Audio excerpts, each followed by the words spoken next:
Good morning all students. तो जैसा कि आप सभी जानते हैं 11th क्लास फिजिक्स के लिए आपका सेकंड चैप्टर चल रहा है यूनिट्स एंड डायमेंशन।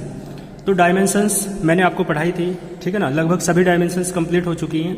आप डायमेंशंस के बाद एक पेज छोड़ देंगे एक तरफा से, तो क्या है जो भी इंपॉर्टेंट डायमेंशंस आपको मिलेंगी या रह गई होंगी तो उन्हें आप वहाँ पे लिख लेंगे। आइए फिर आगे चलते हैं। यूजेस ऑफ डायमेंशन, डायमेंशन के प्रयोग क्या हैं या एप्लीकेशंस भी आप कह सकते हो। एप्लीकेशंस माने अनुप्रयोग कि डायमेंशंस का हम यूज कहाँ पे करते हैं, यानी डायमेंशंस का लाभ क्या है। ठीक है, तो देखो पहला यूज क्या है, to establish the relation among various physical quantities.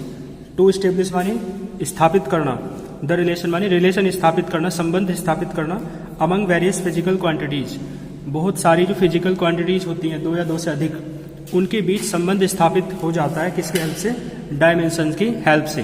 तो आइए फर्स्ट हेडिंग के अंतर्गत इसका एक एग्जाम्पल के द्वारा पढ़ेंगे कि किस प्रकार दो या दो से अधिक जो फिजिकल क्वांटिटीज होती है उनके बीच संबंध स्थापित होता है। तो देखो हेडिंग क्या है, expression for the time period of a simple pendulum. कोई सिंपल पेंडुलम है, देखो सिंपल पेंडुलम कैसा होता है आप जानते होंगे, है ना। इस तरीके से ये जो है ना आकृति आप देख रहे हैं, ये क्या कहलाती है, सिंपल पेंडुलम। तो ये जो आप देख सकते हो ये तो आपका थ्रेड है, धागा है, वायर है, ठीक है। और ये साथ में जो बॉडी बंधी हुई है इससे, मान लो इसका मास कितना है m, इसे आप बोब कहते हैं, ठीक है ना। क्या कहते हैं, बोब। और ये वायर है या थ्रेड कह सकते हो, ये बोब है। और इस प्रकार ये जो पूरी संरचना है जो इस तरीके से मोशन कर सकती है इधर उधर फ्रीली, इसे आप क्या कहते हैं, सिंपल पेंडुलम। इसके बाद देखें आप, तो सिंपल पेंडुलम के लिए टाइम पीरियड का, टाइम पीरियड पता है क्या होता है, एक चक्कर इसका कहाँ से कहाँ तक होगा। देखो पेंडुलम आपका इधर जाएगा, है ना, फिर इधर जाएगा और फिर यहाँ पे आ जाएगा वापसी। तो एक चक्कर इधर से यहाँ, फिर यहाँ और यहाँ, यानी जहाँ से गया वापस घूम के यहीं तक आने में एक चक्कर इसका कंप्लीट होता है। तो टाइम पीरियड क्या होता है, किसी पेंडुलम के बारे में बात करें तो किसी पेंडुलम के द्वारा एक चक्कर को पूरा करने में जो टाइम लगता है ना, the time taken by the simple pendulum to complete one oscillation, यानी एक चक्कर को पूरा करने में जो टाइम लगता है उसे आप क्या कहते हैं, टाइम पीरियड। तो टाइम पीरियड का एक्सप्रेशन आपको बताना है, formula of a simple pendulum, simple pendulum का। या इस तरीके से भी आ सकता है कि टू प्रूव दैट, सिद्ध करो क्या होता है टाइम पीरियड का formula, T is equals to 2π√L/G। मैंने बताया है कि L क्या है, लेंथ ऑफ द थ्रेड, ये जो धागा आप देख रहे हैं ना इसकी लंबाई है L।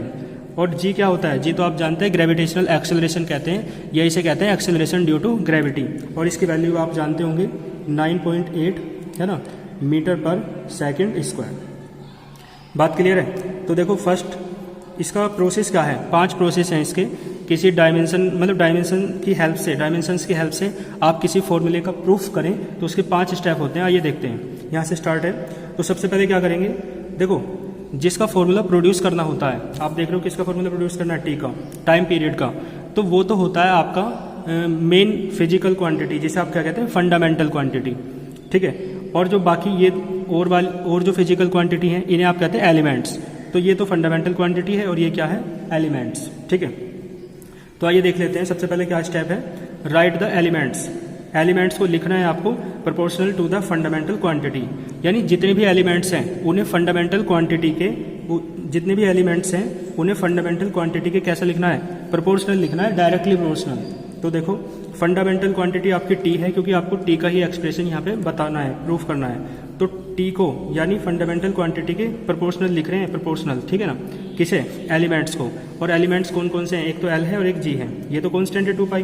तो आप एल को और जी को क्या लिखोगे, प्रोपोर्शनल लिखोगे, किसके, टी के। पहला स्टेप समझ में आया आपको। देखो दूसरा स्टेप क्या है, on writing the powers on the elements, जो भी ये आपके एलिमेंट्स हैं एल और जी, इन पे आपको पावर लगानी है। लिखा हुआ है in the form of A and B, है ना, ए और बी की फॉर्म में। तो आपने देखा एल की पावर आपने ए कर दी और जी की पावर आपने बी कर दी, यानी जितने भी आपके एलिमेंट्स हैं ना, 3 होते तो 3 पावर लगती, है ना। पहले की पावर ए हो जाती, दूसरे की पावर बी हो जाती, तीसरे की पावर सी हो जाती। तो यानी जितने भी आपके एलिमेंट्स हैं इन पे आप ए बी सी डी, है ना, इस प्रकार से पावर लगाते हैं।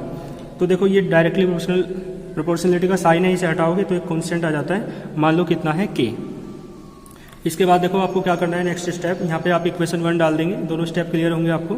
थर्ड स्टेप है आपका राइट द, देखो थर्ड स्टेप क्या है, right the dimensions on both sides, दोनों तरफ की आपको क्या लिखनी है, डायमेंशंस लिखनी है, ठीक है। तो डायमेंशंस आपको पता है, टी क्या है, टाइम पीरियड, टाइम पीरियड क्या होता है, टाइम ही तो होता है, टाइम की डायमेंशन क्या होती है, कैपिटल टी। के तो कांस्टेंट है, इसकी कोई डायमेंशन नहीं होगी। एल क्या है, लेंथ है, लेंथ की डायमेंशन कैपिटल एल होती है। जी क्या है, एक्सेलरेशन, भाई ग्रेविटेशनल एक्सेलरेशन हो चाहे किसी भी प्रकार का एक्सेलरेशन हो, एक्सेलरेशन की डायमेंशन मैंने आपको कराई है, क्या होती है, एल टी की पावर -2। मेन डायमेंशंस आप याद रखेंगे, तो इसकी पावर ए है और इसकी पावर बी है, बिल्कुल ऐसी रहा।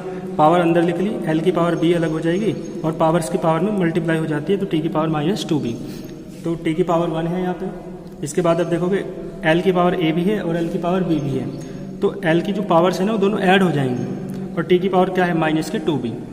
इसके बाद देखो नेक्स्ट स्टेप है आपका, जो आप पावर्स हैं, एल की पावर देख रहे हो, इधर a + b है, इधर कुछ एल की पावर नहीं है, टी की पावर इधर -2b है, इधर 1 है, तो आप पावर्स का कंपैरिजन कर दो, तो आप लिखेंगे on comparing the powers on both sides. On comparing माने कंपैरिजन करने पर, द पावर्स माने पावर्स का, ऑन बोथ साइड्स माने दोनों ओर। तो देखो a + b, एल की पावर इधर a + b है और इधर कुछ नहीं है तो 0 है, ठीक है ना, तो a + b बराबर क्या आ जाएगा, 0। दूसरा देखो t की पावर -2b है और इधर 1 है, तो -2b बराबर क्या आ जाएगा, 1। तो यहाँ से b = -1/2 नहीं आ जाएगा, और आप देखोगे a + b बराबर 0 है, तो a + b बराबर 0, तो b बराबर -a है ना, और b की वैल्यू -1/2 है, तो a की कितनी आ जाएगी, +1/2। समझ सकते हैं ना आप लोग। तो a और b की वैल्यू आपको मिल गई, तो a और b की वैल्यू आप कहाँ रखेंगे, इक्वेशन 1 में पुट करेंगे। तो नेक्स्ट जो 5th स्टेप हो जाएगा आपका, वो क्या है, put the value of a and b। a और b की वैल्यू आपको पुट करनी है कहाँ पे, इक्वेशन 1 में। तो इक्वेशन 1 में a के प्लेस पे आपने 1/2 रखा, b के प्लेस पे -1/2 रखा, यानी वैल्यूज पुट की a और b की। तो आप देखोगे g नीचे जाके पावर 1/2, तो L/G की सारे की होल पावर आपने कितनी लिखी, 1/2। के ऐसे ही रहा। देखो आपको फॉर्मूला याद हो, है ना, कि मेन फॉर्मूला क्या होता है, तो आप कांस्टेंट के प्लेस पे वैल्यू रख सकते हो, अन्यथा आप यहाँ भी छोड़ देंगे तो भी ठीक है। लेकिन आपको पता है, प्रूफ में भी दे सकता है मेन फॉर्मूला, तो आपको पता है कि k = क्या है, 2π। तो आप देखोगे k के प्लेस पे आपने 2π रखा और पावर 1/2 है, तो उसे आप अंडर रूट करके लिख सकते हो, तो t बराबर 2π √ L/G। तो यहाँ तक क्लियर है।